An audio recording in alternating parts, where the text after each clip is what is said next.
ಕೇಳಂಗೆ ಇಲ್ಲ ನೀವೇ ಹೇಳ್ಬೇಕು. ಆ ಟಿ ವಿ ಮಾಧ್ಯಮರಿಗೆ ರಾಜಕಾರಣಿಗಳಿಗೆ ನೀವೇ ಹೇಳ್ಬೇಕು ಏನೈತ್ರಿ ಅದರಿಂದ, ಏನೈತ್ರಿ ಅದು ಅಂತ ತೆಗೆದಪ್ಪ ಅಂದ್ರೆ ಜನ ಭಾರಿ ಕ್ಲೀನಾಗಿ ಬದುಕ್ತಾರೆ.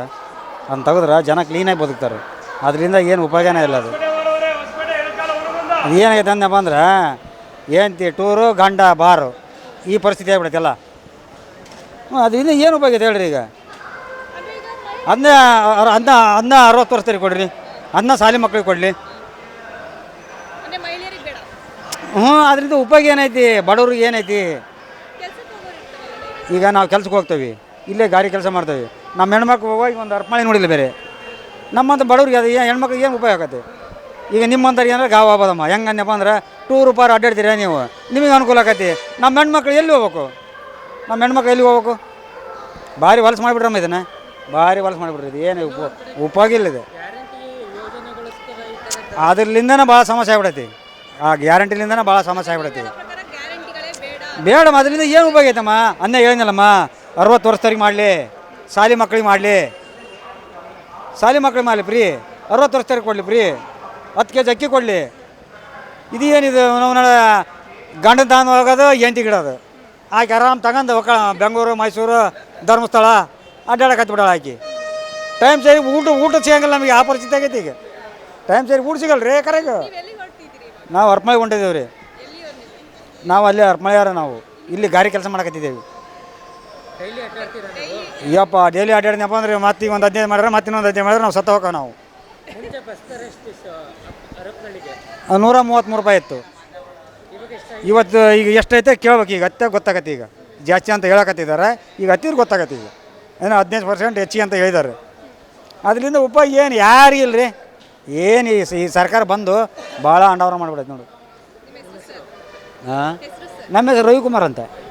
ಈಗ ಸರ್ ಇದು ಹೊರ ಅನ್ನಿಸ್ತದೆ ಸರ್. ಸುಮ್ಮನೆ ಇದು ಬೇಕಾಗಿರಲಿಲ್ಲ. ಈಗ ಹೆಂಗಸರಿಗೆ ಉಚಿತ ಭಾಗ್ಯ ಅಂತ ಘೋಷಣೆ ಮಾಡಿ ಶಿವಶಕ್ತಿ ಯೋಜನೆ ಇದೆ. ಈಗ ನಮ್ಮ ಹತ್ರ ಅದು ಇದು 3ನೇ ಬಾರಿ ಸತತವಾಗಿ ಪ್ರಯತ್ನ ಏರಿಸ್ತಾ ಇರೋದು 1/1. ಈಗ 15%ಗೆ ಬಂದರು. ನೆಕ್ಸ್ಟ್ ಇನ್ನೊಂದು ವರ್ಷಕ್ಕೆ 20%. ಈಗ ಅಲ್ಲಿ ಇದು ಯಾವುದೋ ಬಸ್ ಚಾರ್ಜ್ ಆಯಿತು. ನೆಕ್ಸ್ಟ್ ಇನ್ನು ಹಾಲಿನ ದರ ಹೆಚ್ಚಿಸ್ತಾರೆ. ಮತ್ತು ಮಾರ್ಚ್ 20 ಅಂದರೆ ಕರೆಂಟ್ ನಾವು ಅಲ್ಲಿಂದ ಇಲ್ಲಿ ತರಬೇಕು, ಇಲ್ಲಿಂದ ತರಬೇಕಂತ ಮತ್ತು ಅದನ್ನು ಹೆಚ್ಚಿಸ್ತಾರೆ. ಮತ್ತು ಪ್ರತಿದಿನ ಹಿಂಗೆ ದಿನ ಏರಿಕೆ. ಎಲ್ಲ ಬೆಲೆಗಳು ವಸ್ತು ಜಾಸ್ತಿ ಆದರೆ ಮನುಷ್ಯ ಮಧ್ಯಮ ವರ್ಗ ಬದುಕೋದೆಲ್ಲಿತ್ತು? ಅವಶ್ಯಕತೆ ಏನೂ ಇರಲಿಲ್ಲ. ಇದು ಈಗ ಸುಮ್ಮನೆ ಬೇಡ, ಬೇಕಾಗಿರಲಿ. ನಾರ್ಮಲ್ ಏನಿತ್ತು ಹಂಗಿದ್ರೆ ಲೈಫು ಚೆನ್ನಾಗಿ ಎಲ್ಲರಿಗೂ ಸಮ ಇರ್ತದೆ. ಈಗ ಬರೀ ನಮ್ಮ ತಲೆ ಮೇಲೆ ಹಾಕಿ ಅವ್ರಿಗೆ ಫ್ರೀ ಕೊಡೋದು ಅವಶ್ಯಕತೆ ಏನಿತ್ತು? ಈಗ ಇವ್ರು ಹೇಳೋದು ಮದ್ಯ ದರನೂ ಜಾಸ್ತಿ ಆಯಿತು.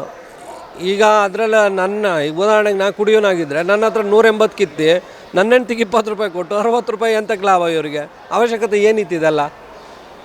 ಉಚಿತ ಘೋಷಣೆಯಿಂದ ಸರ್ಕಾರ ದಿವಾಳಿ ಆಯ್ತಿತ್ತೆ. ಮತ್ತು ಎಲ್ಲರಿಗೂ ಜನಸಾಮಾನ್ಯ ಸ್ಥಿತಿನೂ ಸಂಕಟಕ್ಕೆ ಸಿಲುಕ್ತಾ ಇದೆ ಹೊರತು ಎಂಥದ್ದು ಲಾಭ ಎಂಥದ್ದಿಲ್ಲ ನನಗೆ ಗೊತ್ತಿರೋಂಗೆ. ಈಗ ನಾನು ಇಲ್ಲಿಂದ ಮೈಸೂರಿಗೆ ಹೋಗ್ಬೇಕು ಸರ್. ಈಗ ಬೆಳಗ್ಗೆಯಿಂದ 23 ರೂಪಾಯಿ ಎಕ್ಸ್ಟ್ರಾ ಕೊಟ್ಟಿದ್ದೀನಿ. ಇನ್ನು ಈಗ 46 ರೂಪಾಯಿ ಎಕ್ಸ್ಟ್ರಾ, 100 ರೂಪಾಯಿ ಈಗ ಇವತ್ತೇ ಎಕ್ಸ್ಟ್ರಾ ಆಯಿತು. ನಾನು 246 ರೂಪಾಯಿ ಇತ್ತು. ಈಗ 300 ಚಿಲ್ಲರೆ ಮೈಸೂರಿಗೆ. ಅಲ್ಲಿಂದ ನನಗೆ ಹೊಸನಗರದಿಂದ ಇಲ್ಲಿಗೆ 66 ರೂಪಾಯಿ ಇತ್ತು. ಇವತ್ತು 75 ರೂಪಾಯಿ.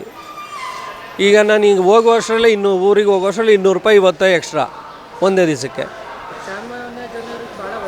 ಇದು ತುಂಬ ಹೊಡೆತಾನೆ ಬೀಳ್ತದೆ ಸರ್. ಇದು ಸರ್ಕಾರಕ್ಕೆ ಏನು ಹೇಳ್ತೀನಿ, ದಯವಿಟ್ಟು ಈ ಉಚಿತ ಘೋಷಣೆಗಳನ್ನ, ಈ ಪೊಳ್ಳು ಭರವಸೆಗಳನ್ನ ಬಿಟ್ಬಿಟ್ಟು ಜನನ ನೆಮ್ಮದಿಯಿಂದ ಬದುಕೋಕೆ ಬಿಡಿ. ಅಟ್ಲೀಸ್ಟ್ ಅವ್ರು ಹೆಂಗೋ ಅವ್ರ ಟ್ಯಾಕ್ಸಲ್ಲಿ ಅವ್ರು ಜೀವನ ಮಾಡ್ಕೊತಿದ್ರು. ನೀವು ಅವ್ರನ್ನ ವಾಪಸ್ ಬಡವ್ರನ್ನ ಮಾಡ್ತಾಯಿದ್ದೀರಿ ಹೊರತು ಉದ್ಧಾರ ಅಂತೂ ಮಾಡ್ತಾಯಿಲ್ಲ ಅಂತ ನಾನು ಹೇಳೋಕ್ಕೆ ಇಷ್ಟಪಡ್ತೀನಿ. 101 ಈಗ 125 ರೂಪಾಯಿ ಮಾಡಿದ್ದಾರೆ ಜನಗಳಿಗೆ. ನಾವು ಚಿತ್ರದುರ್ಗ ಹೋಗ್ತಾ ಇದ್ದೀವಿ. ಇಷ್ಟಿದೆ 101 ರೂಪಾಯಿ ಇತ್ತು ನಮಗೆ. ಇದು ಸೀನಿಯರ್ ಅಂತಂದೇಳಿ 76 ರೂಪಾಯಿ ಇತ್ತು. ಈಗ 86 ರೂಪಾಯಿ ಮಾಡಿದ್ದಾರೆ. 85 ರೂಪಾಯಿ ಮಾಡಿದ್ದಾರೆ. 10 ರೂಪಾಯಿ ಜಾಸ್ತಿ ಮಾಡಿದ್ದಾರೆ. ಇದರಿಂದ ನಮಗೇನು, ನಾವೇನು ಕೇಳೂ ಇರಲಿಲ್ಲ ಮಾಡಿ ಜಾಸ್ತಿ ಅಂತಂದೇಳಿ ಕಡಿಮೆ ಮಾಡಿ. ಮಹಿಳೆಯರಿಗೆ ಉಚಿತ ಕೊಟ್ಟರೆ ನಮ್ಮ ಹತ್ರ ತೆಗಿತಾರಲ್ಲ ಅವರು. ನಮ್ಮ ಹತ್ರ ತೆಗೆದೇ ಅವ್ರಿಗೆ ಕೊಡೋದು ಅಲ್ವಾ? ಬೇಡ ಗ್ಯಾರಂಟಿ ಯೋಜನೆ ಯಾತಕ್ಕೆ ಬೇಕು? ಗ್ಯಾರಂಟಿ ಯೋಜನೆ ಇದ್ದರೆ ಹೌದೌದು, ಗ್ಯಾರಂಟಿ ಯೋಜನೆ ಬೇಡ. ಎಲ್ಲ ಸುಮ್ಮನೆ ಹಾಳಾಗತ್ತೆ, ದೇಶನೇ ಹಾಳಾಗತ್ತೆ. ದಿವಾಳಿನೇ ಆಗೋದು ಮುಂದೆ ಈ ಥರ ಮಾಡಿದ್ರೆ.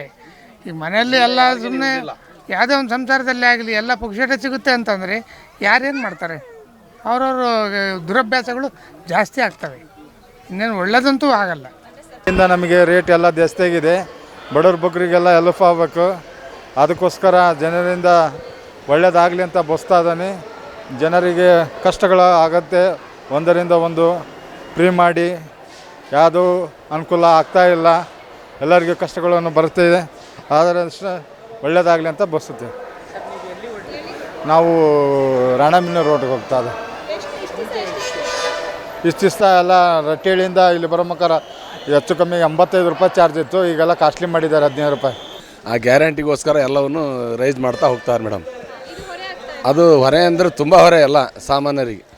ಸಾಮಾನ್ಯ ಹೊರೆ ಆಗಿಲ್ಲ, ಇದು ದೊಡ್ಡ ಹೊರೆನೇ ಮೇಡಮ್. ಯಾಕೆಂದ್ರೆ ಈ ಥರ ಆಗಬಾರ್ದು. ಆದರೆ ಯಾವ ಥರ ಬದುಕಬೇಕು ಜನ ಅನ್ನೋದೇ ಗೊತ್ತಾಗ್ತಾಯಿಲ್ಲ. ಒಂದಲ್ಲ ಒಂದು ರೀತಿ ಯಾವುದಲ್ಲ ಏರ್ಸ್ಕೊಂತಲೇ ಹೋಗ್ತದೆ ಈ ಸರ್ಕಾರ. ಗ್ಯಾರಂಟಿಗೋಸ್ಕರನೇ ಇವೆಲ್ಲ ಮಾಡ್ತಿರೋದು. ಮತ್ತು ದುಡ್ಡು ಮತ್ತು ಕೊಡಬೇಕಲ್ಲ, ತುಂಬಬೇಕಲ್ಲ ಅವ್ರಿಗೂ. ಎಲ್ಲಿಂದ ಭರ್ತಿ ಮಾಡ್ಕೋಬೇಕು ಅವರು? ಯಾರಿಗೂ ಕೊಡಬಾರ್ದು. ಇದು ಗ್ಯಾರಂಟಿ ಐತಲ್ಲ, ಯಾರಿಗೂ ಬೇಡ. ಯಾಕೆ ಗೊತ್ತಾ? ಅಭಿವೃದ್ಧಿಗೆ ಮುಖ ಹಾಕಬೇಕು. ಗ್ಯಾರಂಟಿ ತೊಗೊಂಡು ಏನು ಮಾಡ್ತೀರಿ? ಅಭಿವೃದ್ಧಿ ಆಗಿಲ್ಲ ಅಂದ್ರೆ ಗ್ಯಾರಂಟಿ ತೊಗೊಂಡು ಏನು ಮಾಡ್ತೀವಿ? ನಮ್ಮ ಮನೆಯವ್ರು ಬೇರೆ ಅಲ್ಲ, ಬೇರೆಯವ್ರ ಮನೆಯವ್ರು ಬೇರೆಲ್ಲ. ಗ್ಯಾರಂಟಿಗೋಸ್ಕರ ಯಾರೂ ಇರಬಾರ್ದು, ಯಾರು ತೊಗೊಳ್ಳೋಕೆ ಅವಕಾಶ ಇರಬಾರ್ದು. ನಾವು ಇಲ್ಲಿ ಧರ್ಮಸ್ಥಳ ಹೊಂಟದ ಮೇಡಮ್. ನಾವು ಹೊನ್ನಾಳಿ ತಾಲೂಕು ಕೆಂಚಿಯಪ್ಪ ಗ್ರಾಮ, ಮಾಜಿ ಅಧ್ಯಕ್ಷ, ಹಾಲಿ ಸದಸ್ಯರು ಗ್ರಾಮ ಪಂಚಾಯತಿ.